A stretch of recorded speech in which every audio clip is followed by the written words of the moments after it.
नमस्कार दोस्तों, कैसे हैं आप। उम्मीद करती हूँ बहुत अच्छे होंगे। जो भी है मुझे कमेंट करके बताइएगा। दोस्तों, इस बार हमारा जो टॉपिक है वो मोटापा है। ये हमारे साइंस का पहले चैप्टर का तीसरा वीडियो है। ठीक है, उम्मीद करती हूँ आपको पसंद आएगा। बताइएगा मुझे। तो ये जो टॉपिक है मोटापा, तो अभी फर्स्ट वीडियो में हमने भोजन देखा था, दूसरे में जल पढ़ा था, ये तीसरा है मोटापा। ठीक है। अब क्या होता है कि हमने मोटे लोग तो बहुत देखे हैं कि ये मोटा है, ये पतला है, ये ठीक ठीक है। तो विज्ञान की भाषा में एग्जैक्टली मोटा किसे कहते हैं, वास्तव में मोटापा होता क्या है, या मोटापे का मापन कैसे किया जाता है, कैसे पता चलेगा कि कोई मोटा है तो कितना मोटा है या कितना कम होना चाहिए, वो सब हमें पता चलेगा यहाँ पढ़ने के बाद। ठीक है। तो दोस्तों देखिए, यहाँ पे हम पढ़ते हैं कि मोटापा क्या है। मोटापे को इंग्लिश में कहते हैं ओबेसिटी। क्या कहते हैं? ओबेसिटी। ठीक है। तो मोटापा क्यों होता है, पहले ये देखते हैं। मोटापा होता है वसा के शरीर में जमा होने के कारण। मोटापा होता है वसा का शरीर में जमा होने के कारण। देखो क्या होता है, आप जब अपने घर में सामान लेके आते हैं, राशन वगैरह, तो ऐसा तो नहीं होता ना कि सुबह का खाना बनाना है तो सुबह का राशन लेके आ गए, शाम को खाना बनाना है तो शाम का राशन लेके आ गए। आप थोड़ा एडवांस में लेके आते हो ना, थोड़ा सा। तो ऐसे ही हमारा शरीर क्या करता है कि जब भी हम खाना खाते हैं तो वो थोड़ा सा बसा अपने लिए बचाकर रख लेता है। किस लिए? ताकि आप दिन में जब खाना नहीं खाएंगे या शाम को किसी वजह से आपने खाना स्किप कर दिया, तो शरीर का काम तो चलते रहना चाहिए ना, तो वो बचा के रख लेता है। अभी लेकिन क्या होता है, जब शरीर जरूरत से ज्यादा बसा बचा के रखने लग जाता है, या आप लगातार खाना खा रहे हैं और वो बचाते जा रहे हैं, बचाते जा रहे हैं, तो वो इकट्ठा हो जाएगा ना। तो जब बहुत सारा बसा, अतिरिक्त बसा आपके शरीर में इकट्ठा होने लग जाता है, तब वो मोटापे की स्थिति में आ जाता है। ठीक है। तो मोटापा हुआ ओबेसिटी, जो होता है वसा का शरीर में जमा होने के कारण, अतिरिक्त वसा का शरीर में जमा होने के कारण। अब इसके दुष्प्रभाव क्या होते हैं? चूंकि पढ़ रहे हैं तो नुकसान तो बहुत होते ही हैं, आप सब इस बारे में जानते हैं कि ये हमारी आयु को कम कर देता है।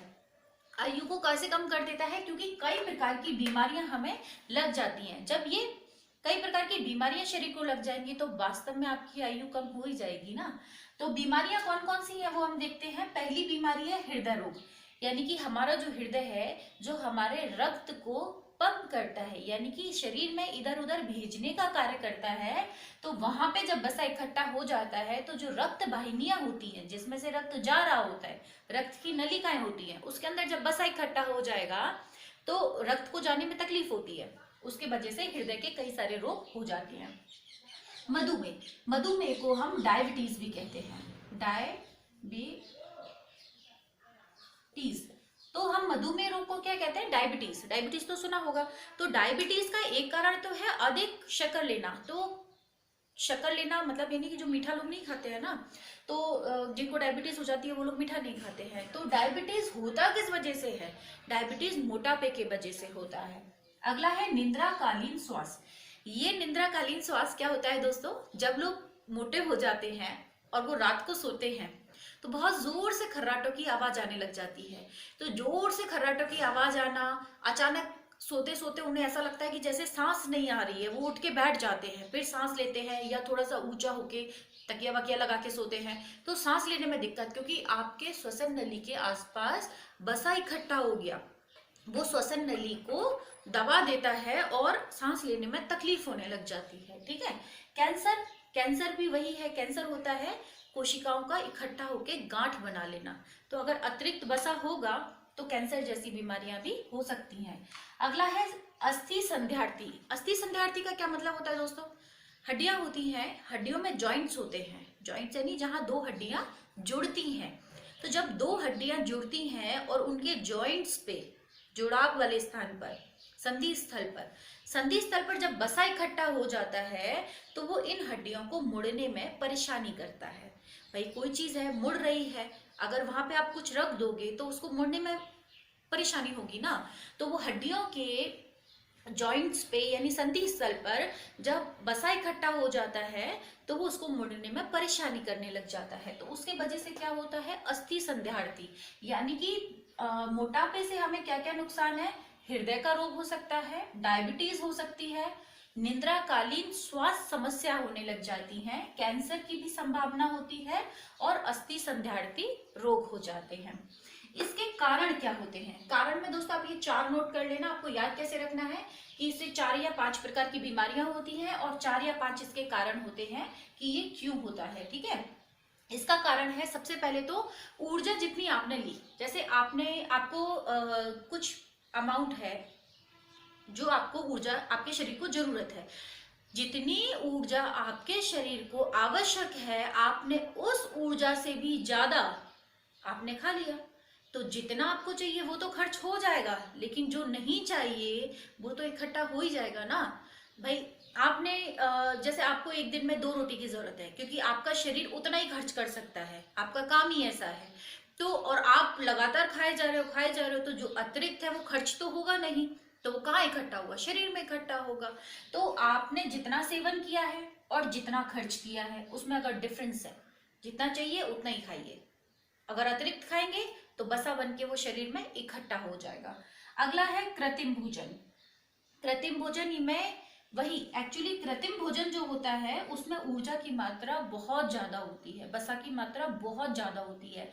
यानी कि अगर आप जंक फूड खाते हैं, कृत्रिम भोजन खाते हैं, तो आप अतिरिक्त वसा का सेवन कर रहे हैं, और अतिरिक्त वसा होगी तो वो शरीर में जमा होगी तो वो मोटापा बढ़ाएगी। ठीक है, इसके बाद है व्यायाम कम करना। दोस्तों ये भी तो कहीं ना कहीं इसी से संबंधित है, वैसे संबंधित है।